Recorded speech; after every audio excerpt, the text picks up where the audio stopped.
What was it like out there that night? It's been 15 years since Rusty Butler had to retire from the Jacksonville Fire and Rescue Department for heart problems. He misses his job every single day. It's a feeling of accomplishment that anytime you can save a life or help save a life, it just gives you a good feeling. Rusty is just one of hundreds of workers' comp claims that have been denied by the city. State law protects police and firefighters. We told you last night it's called the Heart and Lung Bill. Under that law, if police or firefighters are diagnosed with high blood pressure or heart disease, it is covered by workers' comp because it's presumed to be the result of their stressful jobs. But according to court records obtained by First Coast News, heart and lung cases are not the only ones being denied by risk management. So are basic injuries on the job, like this case where a JSO corrections officer hurt her knee during physical training and needed surgery. That officer is also an Army reservist who was called up to active duty for the Iraq War. When she came back, she tried to continue her medical treatment, but the city denied it, saying the statute of limitations ran out while she was serving our country. Well, it's very elementary and should have been very elementary to the risk manager that the federal law tolls that statute. Attorney Mark Hardesty says a federal law protected that officer. The law says that statute of limitations was put on hold while the officer was on active duty. Still, the city spent months in court and tens of thousands of dollars battling it out. We had to go to court. We had to argue the entire case. We had to wait for the judge to rule in our favor, and then she got the care that she needed. Hardesty says he's even seen workers' comp claims denied immediately. When I say immediately, within 2 days of reporting that the accident occurred. Hardesty says in that case, the city ended up changing its mind months down the road. Just before it was scheduled for trial, the city acquiesced and finally covered the gentleman's medical bills.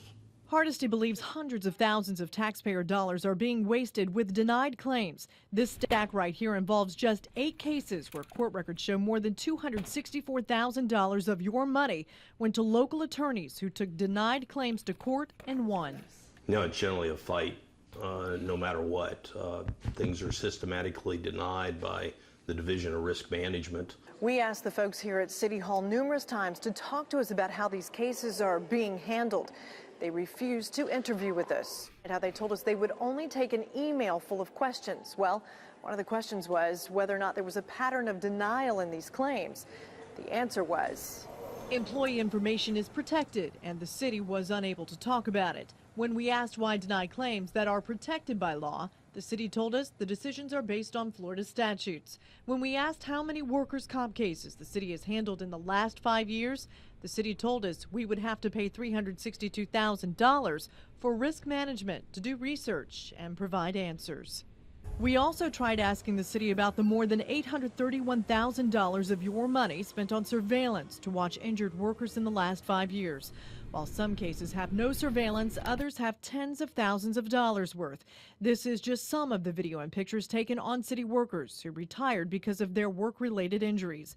You paid to watch a JSO officer limp around in his front yard, limp in a parking lot. You paid to follow his car to stores. You also paid to watch a retired firefighter walk around a barbecue.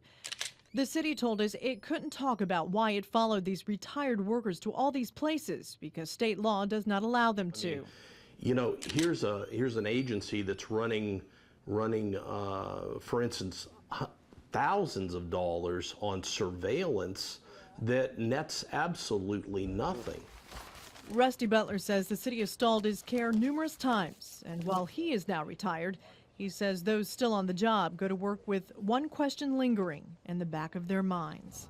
It's like getting hurt on the job. If you get in there and the roof falls in on you and you're, confined to a wheelchair, get hurt real bad, is the city going to take care of me?